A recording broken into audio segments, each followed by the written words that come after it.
Hola y bienvenidos a Ecos del Virreinato, el podcast donde viajamos al pasado para entender mejor nuestro presente y de paso chismear un poquito de la historia. Buenos días, un gusto. Yo soy Cristian Alexander Montalvo Novelo. Y yo soy Heiler de Osdedit Uribe.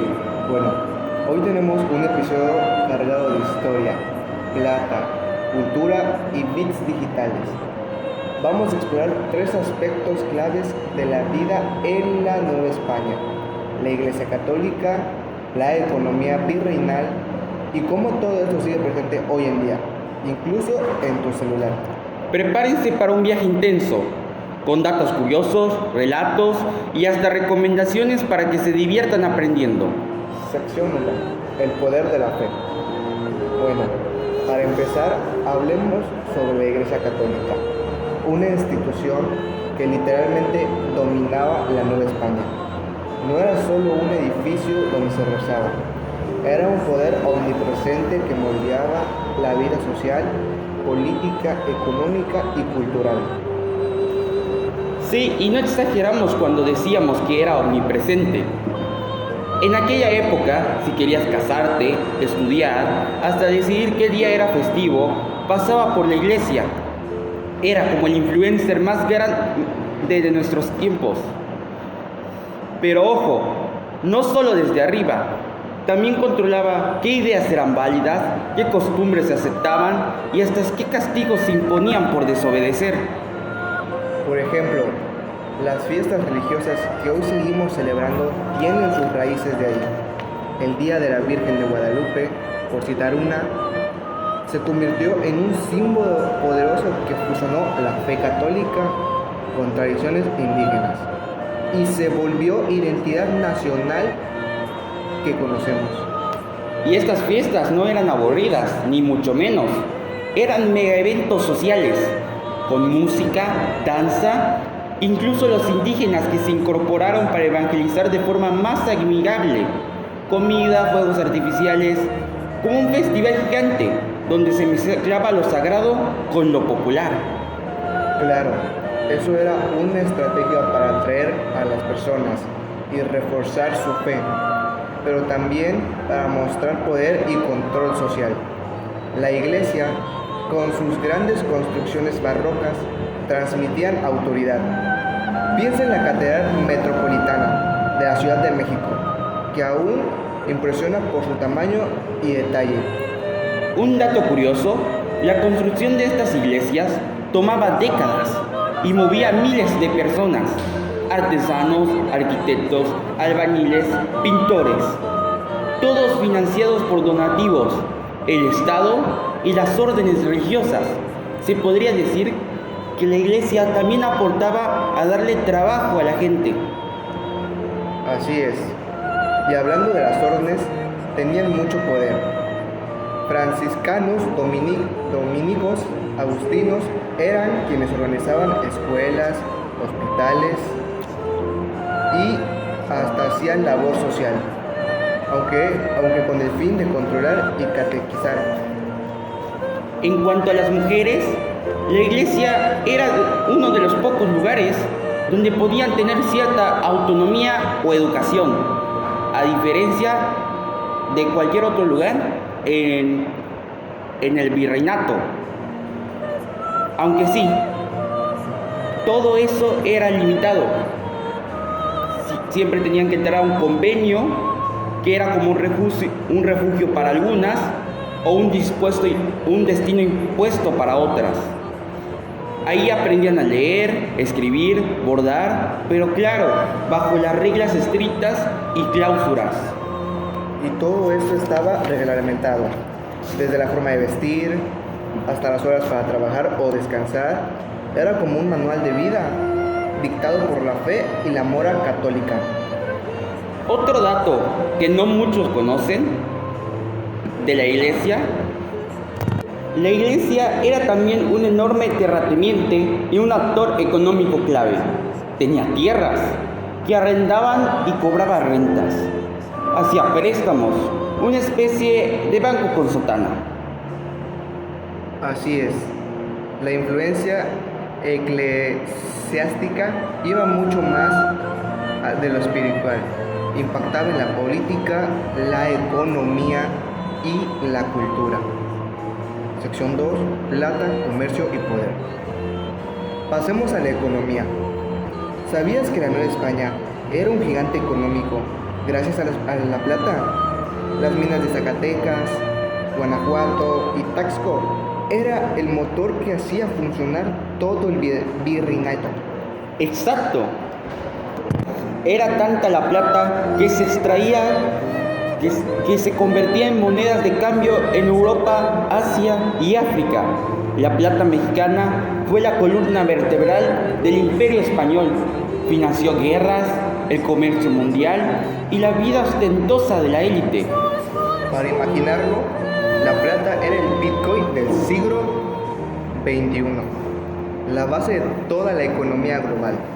Pero detrás de ese brillo había un costo brutal: trabajo forzado de indígenas y esclavos africanos, condiciones peligrosas, enfermedades. La plata brillaba, pero costaba vidas. Era plata cubierta de sangre. Y no solo la minería, las haciendas eran gigantescas, unidades productivas que abastecían de maíz, caña de azúcar, pulque y ganado. Eran como pequeñas ciudades y muchas estaban ligadas a órdenes religiosas o a la élite virreinal. Así es, era un sistema complejo de producción agrícola, manufactura, comercio y tributación. Y el comercio no solo se limitaba al virreinato, estaba el famoso Galeón de Manila, que traía productos asiáticos como porcelana, seda, especias. Imagínate, una mesa en una casa colonial podía tener muebles, podía tener tamales y chocolate local, pero también una vasija china traída de Asia por el Galeón de Manila. Una mezcla multicultural increíble que refleja la globalización antes del Internet. En los tianguis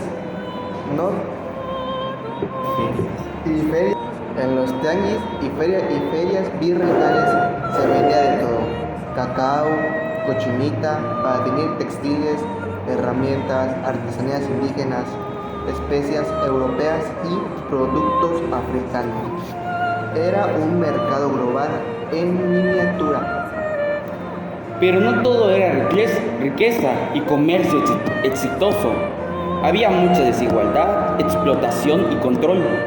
Los indígenas tenían que pagar tributos, trabajar en minas y haciendas, muchas veces en condiciones inhumanas. La plata, el comercio y el poder estaban enredados con la sociedad, la política y la religión, formando una red que controlaba casi todo. Sección 3. Del pasado al presente. Bueno, entonces, con todo esto tan rico e intenso, ¿cómo hacemos para que no se quede en libros viejos o clases aburridas? La clave está en la tecnología. Hoy no necesitas una máquina del tiempo para viajar al pasado. Tienes tu celular y un montón de herramientas digitales para hacerlo de manera inmersiva y divertida. Hay apps que te permiten recorrer virtualmente conventos del siglo XVII, ver cómo eran las calles coloniales y hasta experimentar realidad aumentada para ver edificios tal cual lucían hace 300 años.